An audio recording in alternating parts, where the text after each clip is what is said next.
ABZ planning is quite simple. It's plan A is what you are doing. Plan B is if plan A doesn't work, what do you do? And plan Z is if plan A and B go horrifically wrong, what is your backup plan? I really like this rationale of thinking. I think it provides a great framework for if you're making a big decision, if you're thinking, maybe what I'm doing isn't right. It gives you a way to say, like, okay, I really am vibing with plan A. I have plan B just in case. And plan Z is like, I will move home with my parents, and that'll be that. This and many other lessons are part of the Startup Review, and I want to go through a few of them. I think this book is quite interesting. Hi, my name is Nick, and this week I finished the Startup Review by Reid Hoffman and Ben Casnocha, and I have a few thoughts about it. One of the most challenging things for me has been that although my dad was someone in corporate, it's hard to find resources and find other, opinions about what to do in corporate life other than books. I feel like there's some podcasts and maybe some YouTube videos that are helpful, but for me, they feel like real scammy. So I kind of like the books just to say someone else reviewed this and thought it was really great. So I read a lot of self-help. I read a lot of business books. And for that reason, I think have a high threshold for them. I really judge them quite harshly. And because I like this book, I think that is a great sign. I think if you're someone who's getting started in your career or even halfway through and you're saying to yourself hey, is this going well? Is this worth it? I think this is a great book. The way the book is laid out is that there are 6 chapters. It's really not a long read. I will say, though, that it took me quite a long time to read it because I felt like the information was so dense that every time I picked it up, I was like, oh, I have to think about this for 30 to 45 minutes before moving on. And I really appreciate that. It's a book that I think, for the amount of pages that are in it, you get a lot of mileage out of it, and I think that's really awesome. A lot of the lessons in here I think are quite interesting as well. As I talked about earlier, ABZ planning, it's not something that I had heard, but it is something that's really interesting to me. But I think just in terms of treating your career like a startup, this is a really interesting perspective because Reid Hoffman is the founder of LinkedIn. He was also part of the PayPal Mafia, and he's just had a lot of experience. I think his episode on how I built this on NPR is really awesome and is kind of what got me started even learning about who he is. I think that his writing is quite approachable as well. It's very easy to get into it. And I think that for that reason, he's got a lot of good things to say. I really like his co-author as well. I think he is a nice fodder, a nice foil to read. So I really appreciate both of them being on this book. A few of the lessons that I really like is when they are using a formula to describe the success in startups, which is I to the we. I think that's really cool. I've never really heard it like that, but it really is embracing the power of your network. I mean, Hoffman started LinkedIn, so obviously he's quite fond of business networks, but just putting that in that other perspective I thought was really interesting.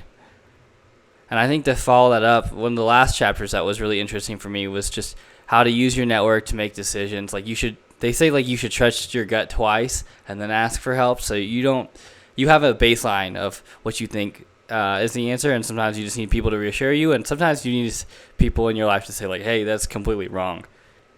I really enjoyed all of the chapters in this book. I thought they were all really well balanced. Some other points that I really enjoyed hearing them talk about was just if you should be a specialist or a generalist.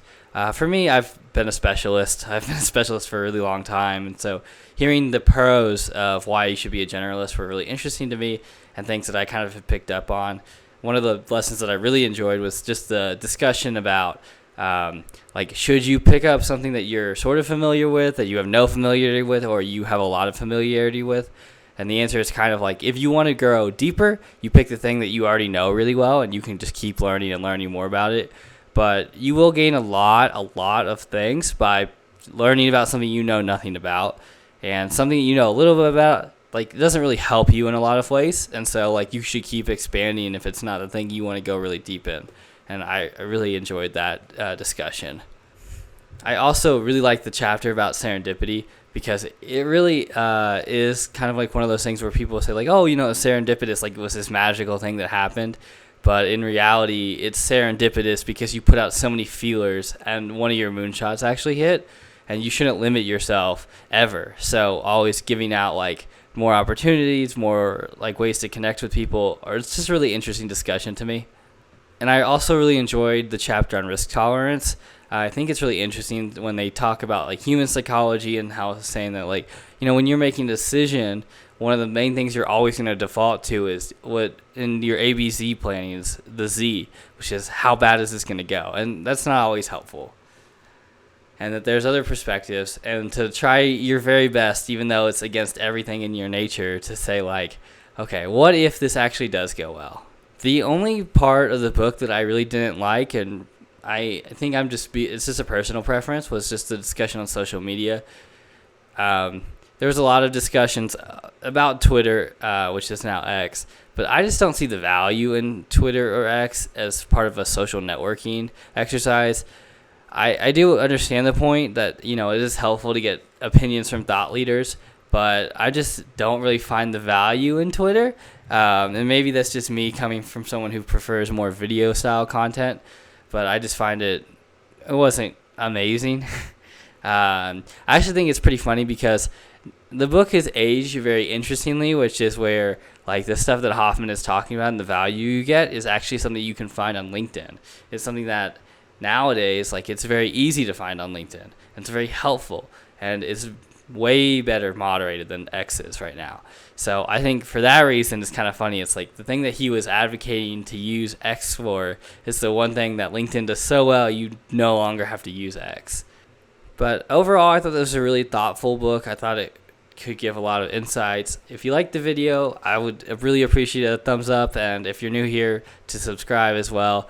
I'm mostly focused probably on movies for the future, but I am finishing books occasionally here and there, so I will give my reviews for them as well. But anyways, thank you so much for watching. This was a pretty cool book. I hope you pick it up, and if you have any thoughts about it, let me know in the comments. Okay, goodbye.